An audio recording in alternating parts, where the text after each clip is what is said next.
قدم ہے راہ الفت میں تو منزل کی ہوس کیسی، یہاں تو عین منزل ہے تھکن سے چور ہو جانا۔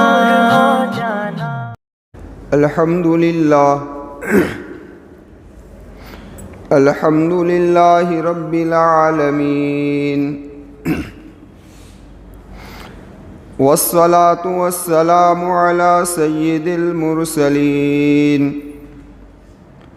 وعلى آلہ واصحابہ اجمعین، اما بعد فقد قال اللہ تبارک وتعالی فی الکلام المجید والفرقان الحمید۔ اعوذ باللہ من الشیطان الرجیم، بسم اللہ الرحمن الرحیم۔ وَيَسْأَلُونَكَ عَنِ السَّاعَةِ أَيَّانَ مُرْسَاهَا قُلْ إِنَّمَا عِلْمُهَا عِندَ رَبِّي لَا يُجَلِّيهَا لِوَقْتِهَا إِلَّا هُوَ صدق اللہ العظیم۔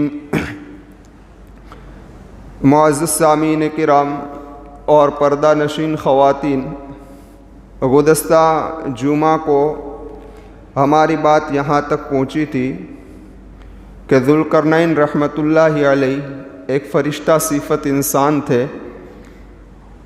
انہوں نے جو سفر کیے ہیں، ان سفروں میں سے 3 سفروں کا تذکرہ قرآن کریم کی سورہ کہف کے اندر اللہ تبارک و تعالیٰ نے اس کا ذکر کیا ہے۔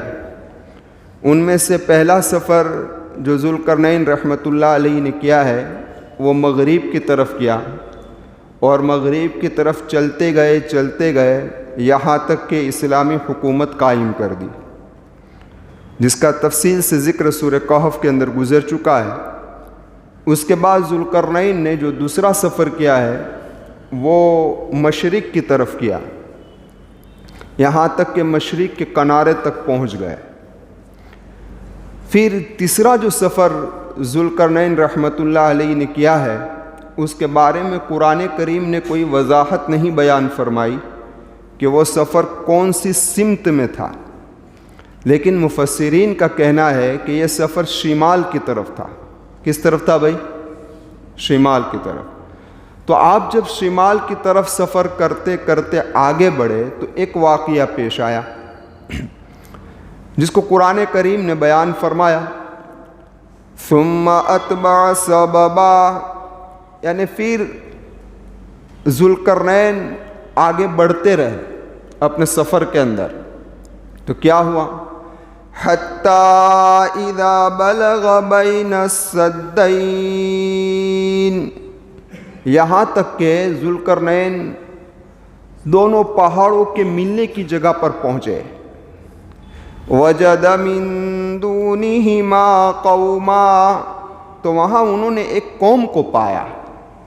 کیسی قوم تھی؟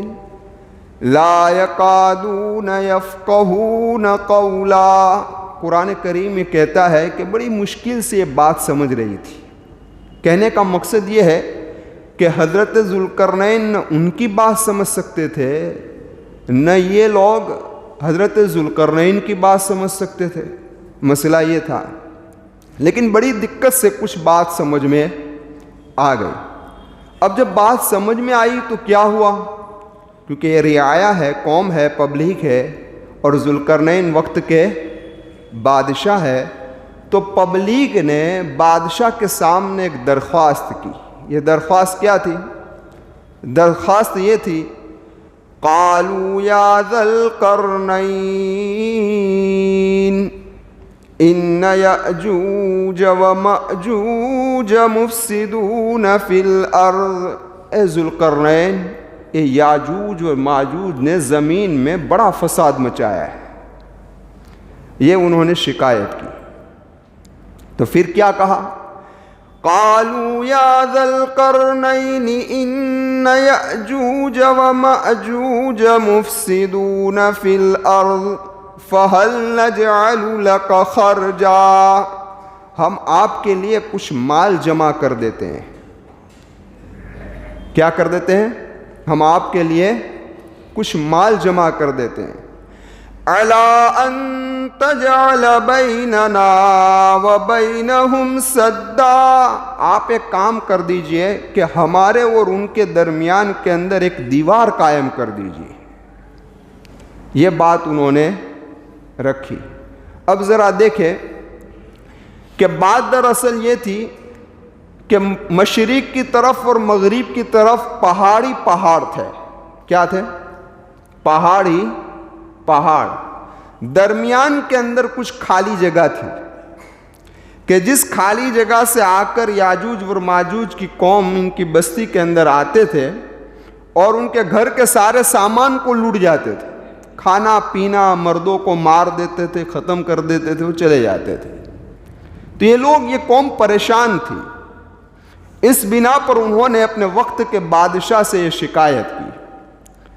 تو مفسرین نے لکھا ہے کہ یہاں سے پتہ یہ چلا کہ پبلک کو اگر کوئی تکلیف پہنچتی ہو تو وہ اپنے امیر کو یا اپنے وقت کے بادشاہ کو شکایت کر سکتا ہے، اور بادشاہ وقت کو بھی چاہیے کہ پبلک کی شکایت کو دور کرنے کی کوشش کرے، جس طریقے سے ذوالقرنین نے کی۔ ایک بات۔ دوسری بات یہاں پر یہ معلوم ہوئی کہ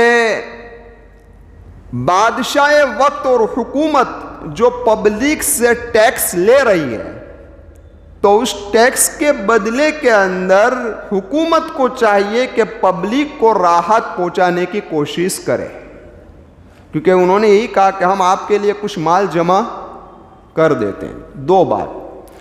تیسری بات یہاں پر یہ سمجھنی ہے کہ جس کی کچھ باتیں تو میں نے گزشتہ جمعہ کو آپ حضرات کے سامنے پیش کی تھی، لیکن کچھ باتیں آج کی اس مجلس میں کہہ رہا ہوں کہ یاجوج اور ماجوج کے متعلق بہت ساری روایتیں ایسی پھیلی ہوئی ہے کہ جو اسرائیلی روایت ہے، اسلام کے اندر اس کا کوئی ثبوت نہیں ہے۔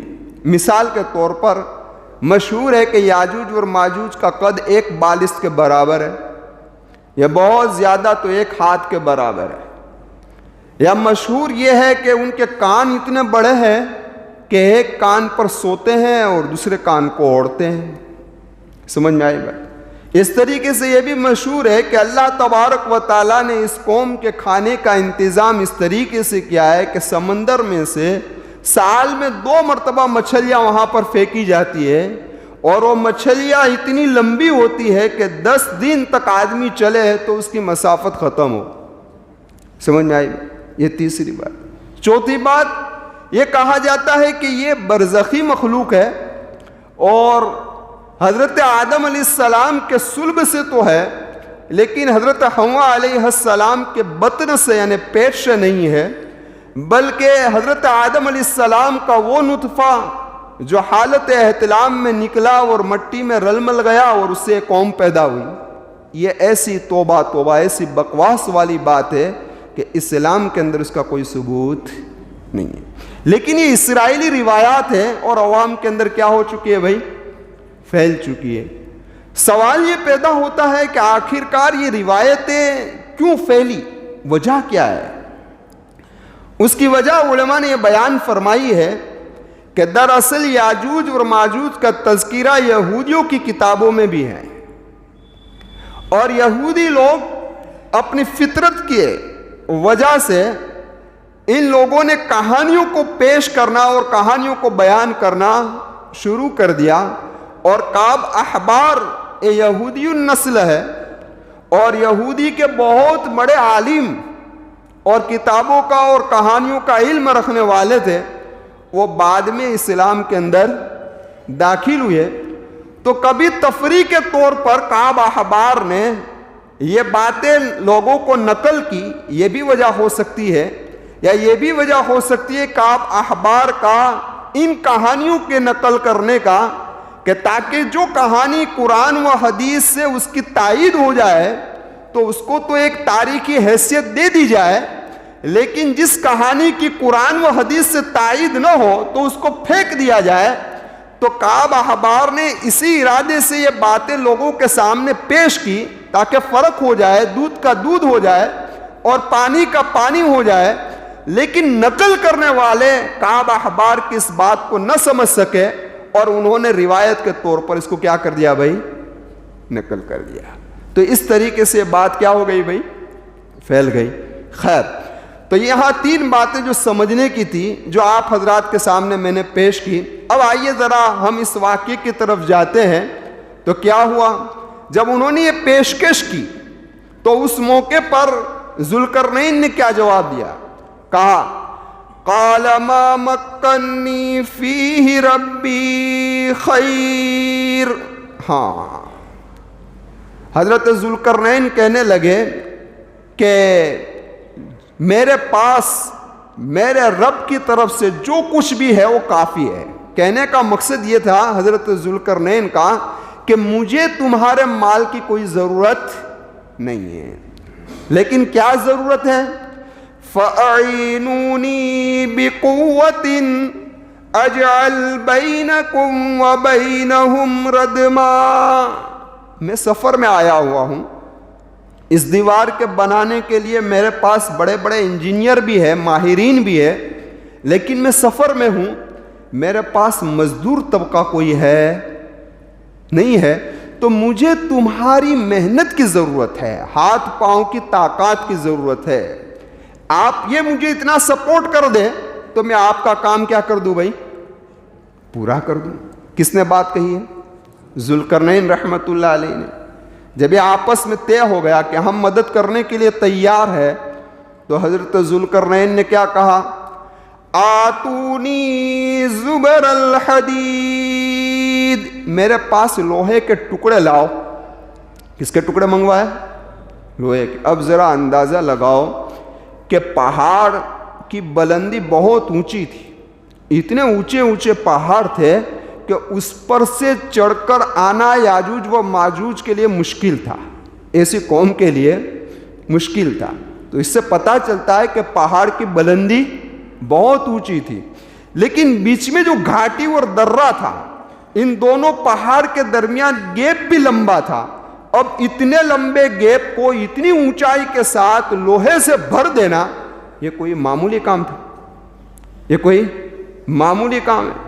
لیکن اب ذرا دیکھیں، لوہے کو لایا گیا، اس کے ٹکڑے اور اس کی اینٹوں کو لایا گیا۔ حضرت ذوالقرنین اینٹوں کو رکھتے رہے، کام کرواتے رہے، یہاں تک کہ قرآن کریم نے کیا فرمایا؟ آتونی زبر الحدید حتی اذا ساوا بین الصدفین، یہاں تک کہ لوہے کے ٹکڑے رکھتے گئے پہاڑ کی چوٹی تک پہنچ گئے۔ اب اندازہ لگاؤ پھر کیا قرآن کہتا ہے؟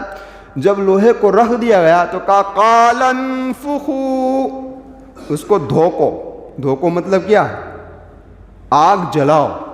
اب اندازہ لگاؤ کہ وہ آگ کتنی تیز ہوگی کہ پہاڑ کے نیچے سے لے کر، راستے سے لے کر اوپر کی چوٹی تک پورے لوہے کو آگ سے جب دھوکا گیا ہو تو وہ آگ کتنی ہوگی اور کس قدر آگ کو لگایا گیا ہوگا۔ اب یہ آگ لگ گئی، اب لوہا کیا ہو گیا؟ تو کہ لوہا بالکل لال ہو گیا۔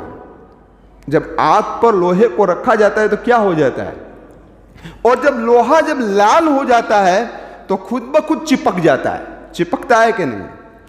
تو وہ اینٹیں جو ذوالقرنین نے رکھوائی تھی اس گیپ کو پوری کرنے کے لیے، وہ لال ہو جانے کی وجہ سے بالکل کیا ہو گئی؟ چپک گئی، جس کو قرآن کریم خود نے بیان فرمایا ہے۔ حتی اذا جعلہ نارا، ہاں یہاں تک کہ ذوالقرنین نے اس کو آگ کر دیا۔ کیا کر دیا؟ پوری دیوار کو لال کر دی۔ پھر بات یہاں پر رکی نہیں، پھر ذوالقرنین نے کیا کہا؟ قال آتونی افرغ علیہ قطرا، آؤ میرے پاس پگھلا ہوا تانبا لاؤ۔ مفسرین نے لکھا ہے کہ لوہا یہ تو ابھی مضبوطی میں کم ہے، تانبا مضبوطی میں سخت ہوتا ہے، اور اس کو پگھلانے کے لیے لوہے سے بھی زیادہ آگ کی ضرورت پڑتی ہے۔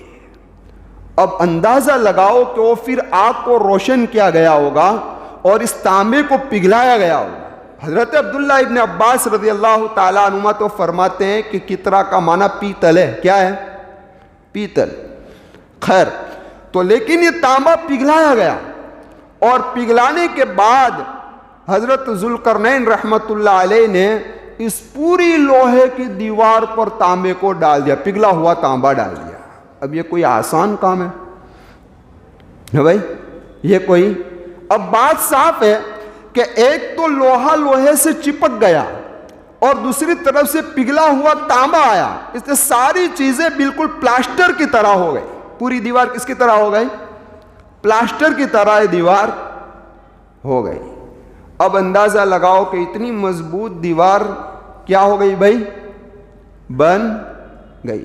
اب ایک بات سمجھ لو یہاں پر کہ اس قدر لوہے کا مل جانا، اتنی بلندی تک لوہے کا پہنچانا، اور اس پر اتنی بڑی آگ کو تیز کرنا کہ جس کا قریب جانا بھی انسان کے لیے مشکل ہو، اور اس پر پھر پگھلا ہوا تانبا ڈالنا، یہ حضرت ذوالقرنین کی کرامت کے سوا کچھ اور ہو سکتا نہیں، کرامت کے سوا اور کچھ ہو سکتا نہیں۔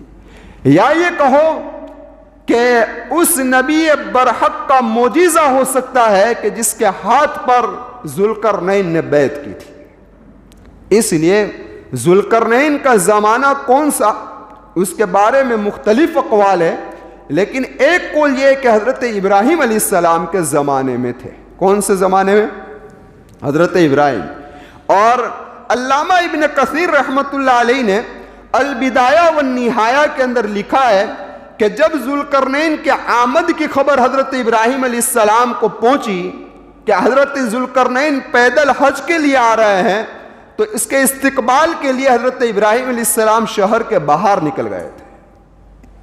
ہاں، استقبال کیا، اور آپ کو کچھ آپ کے لیے دعائیں کی، وصیتیں کی، نصیحتیں کی۔ یہاں تک لکھا ہے کہ ساتھ میں حضرت ابراہیم کے بیت اللہ کا طواف کیا اور قربانی دی۔ تو خیر، کسی نبی برحق کا معجزہ ہی ہو سکتا ہے کہ جس کے ہاتھ میں ذوالقرنین نے کیا کی تھی بھائی؟ بیعت کی تھی۔ اب اتنی مضبوط دیوار بن گئی، تو اب ہوا کیا؟ یہ اصل سبق مجھے اور آپ کو لینا ہے۔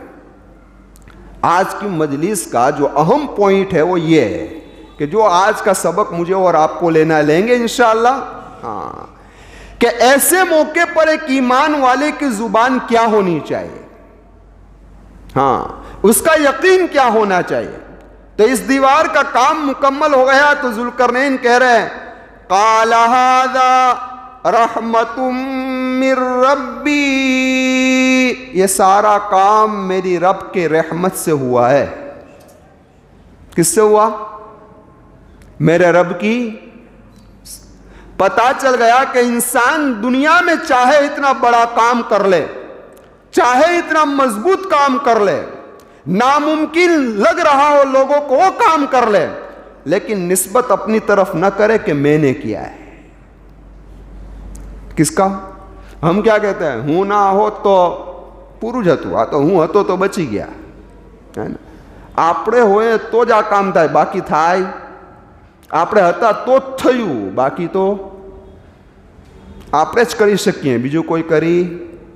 یہ بول اللہ کو پسند نہیں ہے، یہ بول اللہ کو پسند نہیں ہے۔ ایک ایمان والے کا بول یہ ہونا چاہیے کہ چاہے وہ اتنا مضبوط سے مضبوط یا بہتر سے بہتر یا اچھا سے اچھا یا مشکل سے مشکل کام کرے، لیکن اس کی نسبت اللہ کی طرف کرے کہ اللہ ہی کے فضل سے ہوا ہے، میرے بس کی بات نہیں تھی، میری طاقت کے اندر یہ چیز نہیں تھی۔ یہی بات حضرت سلیمان علیہ السلام نے کہی تھی کہ جب بلقیس کا تخت پلک جھپکنے کے برابر حضرت سلیمان علیہ السلام کے سامنے آ گیا، تو حضرت سلیمان علیہ السلام کی زبان سے کیا کلمات نکلے؟ فلما رآه مستقرا عنده قال هذا من فضل ربی، یہ جو کچھ ہوا ہے میرے رب کے فضل سے ہوا ہے.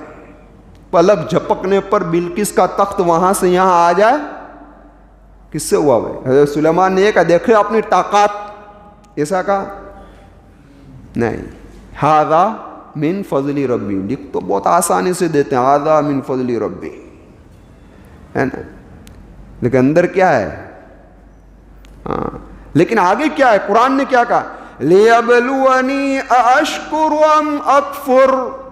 سلیمان علیہ السلام کہہ رہا ہے کہ اللہ مجھے آزمانا چاہتا ہے کہ میں شکر کرتا ہوں کہ ناشکری. وَمَنْ شَكَرَ فَإِنَّمَا يَشْكُرُ لِنَفْسِهِ. ایسے موقع پر بندہ کوئی بڑا کام کر لے اور ایسے موقع پر اللہ کا شکر ادا کرتا ہے تو اس کا ہی فائدہ ہے. اللہ کیا کہتا ہے؟ اس کا ہی فائدہ ہے. وَمَنْ كَفَرَ فَإِنَّ رَبِّي غَنِيٌّ كَرِيمٌ.